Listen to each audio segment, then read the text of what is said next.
नमस्कार स्टूडेंट।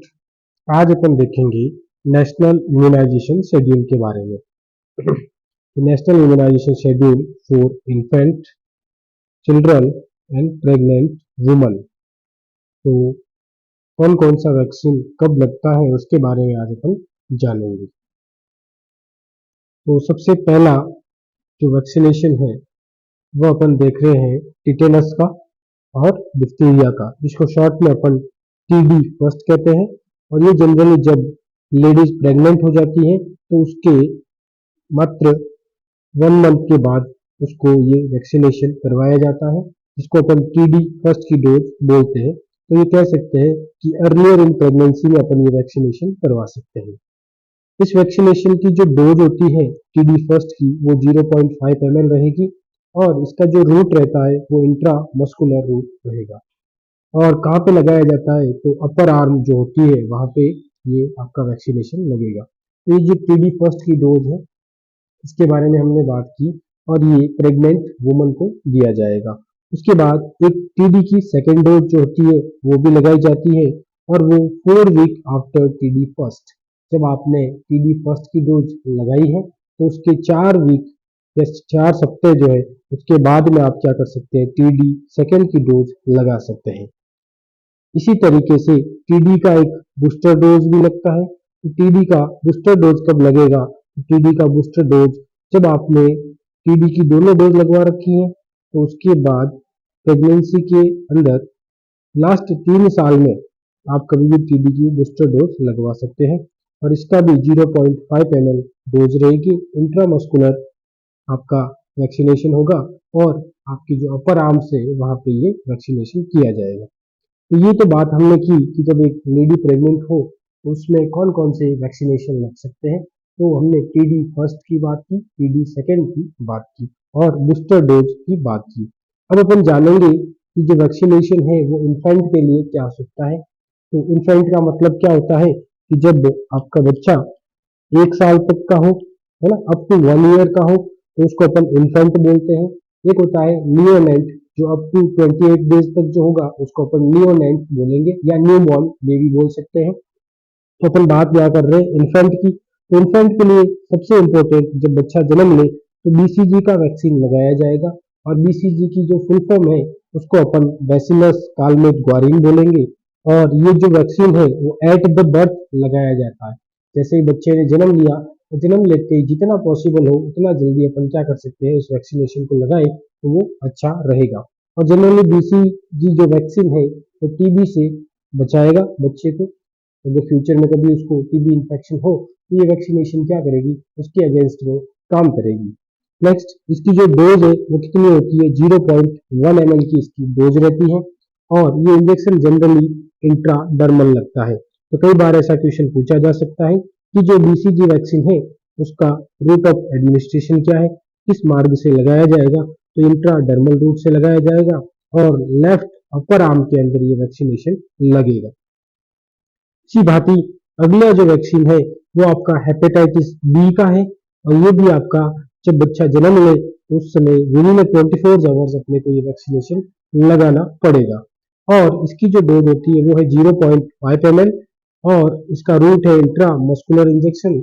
और ये आपका जो थाई होती है उस थाई के अंदर लगाया जाएगा। इसी भांति अपन बात करें ओरल पोलियो वैक्सीन की बात करें तो ओरल पोलियो वैक्सीन जो है ओपीवी 0 जो पहली डोज है, सबसे इनिशियल डोज है, उसको ओपीवी 0 के नाम से अपन जानते हैं। और ये भी बाय बर्थ लगाया जाता है और 2 ड्रॉप्स इसकी डोज रहेगी। ओरल इसका रूट रहेगा और ओरल इसको जो अपन दिया जाता है। तो ओरल पोलियो वैक्सीन है इसलिए 2 ड्रॉप्स उसको ओरली अपन देते हैं। तो जब बच्चा जन्म ले तो उसको 3 इंपॉर्टेंट वैक्सीनेशन करवाना जरूरी है। जो भी अपना नेशनल हेल्थ प्रोग्राम जो चल रहा है इंडिया का, नेशनल इम्यूनाइजेशन प्रोग्राम जो चल रहा है, इसके तहत बच्चा जब जन्म ले तो उसको 3 वैक्सीनेशन कराना अनिवार्य है। बीसीजी का वैक्सीन, ओरल पोलियो वैक्सीन और हेपेटाइटिस बी का वैक्सीन। नेक्स्ट, अगले वैक्सीन की ओर चलते हैं। अपन यहाँ बात करें कि जो ओरल पोलियो वैक्सीन है इसकी कितनी डोज लगेगी। तो ओरल पोलियो वैक्सीन की 1 डोज, सेकेंड डोज और थर्ड डोज, एक पहले 0 डोज तो लग चुकी है। इसके बाद भी आपको जब बच्चा 6 वीक का हो जाए तब उसको ओरल पोलियो वैक्सीन की पहली डोज लगानी है। जब बच्चा 10 वीक का हो जाए तो ओरल पोलियो की सेकेंड डोज लगानी है। और जब बच्चा 14 वीक का हो जाए तो उसको तीसरी डोज लगानी है। ठीक है, और इसका जो डोज रहता है वो 2 ड्रॉप्स ही रहेगा, ये अपने को ध्यान रखना है। इसी भांति नेक्स्ट जो वैक्सीनेशन है उसका नाम है पेंटावलेंट वैक्सीन, और इसकी भी 3 डोज लगती है। जब बच्चा 6 वीक का हो जाए तो पहली डोज लगेगी, जब बच्चा 10 वीक का हो जाए तो सेकेंड डोज लगेगी, और जब 14 वीक का हो जाए तो उसको तीसरी डोज लगाई जाएगी। ये 3 डोजें अलग अलग वैक्सीनेशन है इसका लगाया जाएगा। और ये जो पेंटावलेंट वैक्सीन है बच्चा जब 1 साल तक का हो तब तक अपन इसको दे सकते हैं। और इसका रूट जो है वो इंट्रा मस्कुलर रूट है और बॉडी के हाई पोर्शन पे इसको लगाया जाएगा। इसी तरीके से एक न्यूमोकोकल कंजुगेट वैक्सीन है, इसको भी अपन 2 प्राइमरी डोज देते हैं 6 एंड 14 वीक के अंदर, और लास्ट में जब बच्चा 9 से 12 महीने का हो जाए तो इसकी बूस्टर डोज भी लगाई जाती है। 0.5 ml इसकी डोज रहेगी, इंट्रामस्कुलर दिया जाएगा और थाई पे लगाया जाएगा। इसी भांति रोटा वायरस वैक्सीन की बात करें तो रोटा वायरस वैक्सीन जो है उसकी भी 3 डोज लगती है। जब बच्चा 6 वीक का हो जाए तब, 10 वीक का हो जाए तब, और 14 वीक का हो जाए तब उसकी डोज लगती है। और 1 साल के अंदर अंदर आपको इस इंजेक्शन को लगाना है, और इसका जो डोज है वो 5 ड्रॉप्स रहेगा। अभी इसी की बात करते हैं कि ओरल रूट रहता है और दूसरा इसका ओरल तो क्या रहेगा तरीका है। नेक्स्ट इनएक्टिवेटेड पोलियो वैक्सीन की बात करें तो इसकी 2 फ्रैक्शनल डोजेज लगती हैं, और इसमें एक 6 वीक में और एक 14 वीक में लगती है। इसकी जो डोज रहती है वो 0.1 ml रहेगी, और फ्रैक्शनल डोज में ये इंट्राडर्मल रहेगा, लगेगा इंजेक्शन, राइट अपर आर्म्स के अंदर लगेगा। इसी भांति वेरी इंपॉर्टेंट है मीजल्स और रुबेला एमआर की जो पहली डोज है जिसको अपन बोल सकते हैं एमआर की फर्स्ट डोज। और एमआर की फर्स्ट डोज जब बच्चा आपका 9 से 12 महीने के बीच में है तब उसको अपन पहली डोज लगा सकते हैं। और मीजल्स का वैक्सीन अपन 5 साल तक बच्चे को दे सकते हैं, है ना, जब तक बच्चा 5 ईयर तक का हो उससे पहले पहले अपन ये मीजल्स की डोज लगा सकते हैं। तो पहला जो ये वैक्सीन है इसका नाम क्या है, मीजल्स और रुबेला, और शॉर्ट में अपन इसको एमआर बोलते हैं।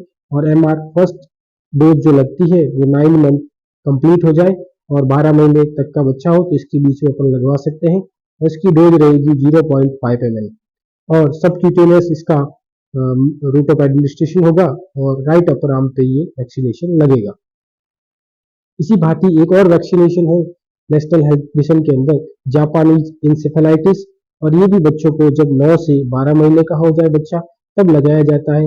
0.5 ml डोज रहेगी इसकी, और ये जो वैक्सीन है आपका जापानीज इंसेफेलाइटिस ये कैसा है, लाइव एटेन्यूएटेड वैक्सीन रहेगा।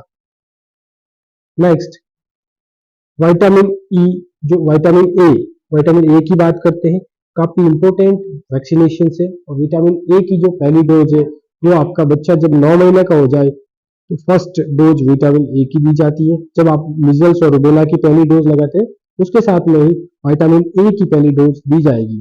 तो विटामिन ए की जो पहली डोज है वो 1 ml की रहेगी, और 1 ml के अंदर 1 लाख इंटरनेशनल यूनिट जो विटामिन ए का कंटेंट रहेगा, और इसको ओरली दिया जाएगा। जनरली जो विटामिन ए है उसकी अपन कितनी डोज देते हैं, तो 9 डोज देते हैं टोटली, वो अपने को ध्यान रखना है। ठीक है, और उसके बाद वाली जो डोज होती है विटामिन ए की उसको 2 ml देते हैं, और दैट मीन्स जो 2 लाख इंटरनेशनल यूनिट उसमें विटामिन ए कंटेंट रहता है। फिर अपन बात करते हैं चिल्ड्रन की, बात करते हैं कि जब बच्चा 1 साल से ऊपर की ओर हो जाए, है ना, इन्फेंट से वो चिल्ड्रन की ओर मूव करे, चिल्ड्रन की ओर मूव करे तब अपन बात करेंगे। फिर डीपीटी वैक्सीन की बात करते हैं, तो डीपीटी वैक्सीन में 16 से 24 मंथ के बारे में अपन देखेंगे, और 0 से 5 ml की डोज दी जा सकती है, और इंट्रामस्कुलर इंजेक्शन आप उसको लगा सकते हैं, मिड थाई में उसका क्या रहेगा, वैक्सीनेशन करना रहेगा। इसी बात ही एमआर की सेकेंड डोज वो अपन 16 टू 24 मंथ के अंदर दी जाएगी, 0.5 ml सबक्यूटेनियस और राइट अपर आर्म के अंदर दी जाएगी। ओरल पोलियो बूस्टर की बात करते हैं, 16 टू 24 मंथ के बीच में दी जाती है, 2 ड्रॉप्स रहेगी, ओरल इसका रहेगा रूट ऑफ एडमिनिस्ट्रेशन। इसी बात ही नेक्स्ट जापानीज इंसेफेलाइटिस की, और फिर विटामिन ए जो है उसकी सेकेंड टू 9th डोज जो है वो बच्चा जब 16 से 18 मंथ का हो जाए तब से अपन स्टार्ट करते हैं, और एवरी 6 मंथ के डिस्टेंस पे अपन उसको अप टू 5 ईयर तक उसको विटामिन ए की सेकेंड से 9 जो डोज है वो दे सकते हैं। और उसका जो डोज रहता है वो 2 ml रहेगा और उसमें 2 लाख इंटरनेशनल यूनिट क्या रहेगी, विटामिन ए कंटेन रहेगा। इसी भांति डीपीटी बूस्टर सेकेंड डोज जब बच्चा 5 to 6 ईयर का हो जाए तब, और 0.5 ml उसका डोज रहेगा। इंट्रामस्कुलर दिया जाता है अपर आर्म्स। और इसी भांति अगर टीडी वैक्सीन बच्चे को लगाना है, चिल्ड्रन को लगाना है, 10 ईयर का या 16 साल का बच्चा है तो उसको भी अपन लगवा सकते हैं। तो ये आपका जनरल वैक्सीनेशन के बारे में बेसिक जानकारी है जो अपने को पता होनी चाहिए। नमस्कार, धन्यवाद।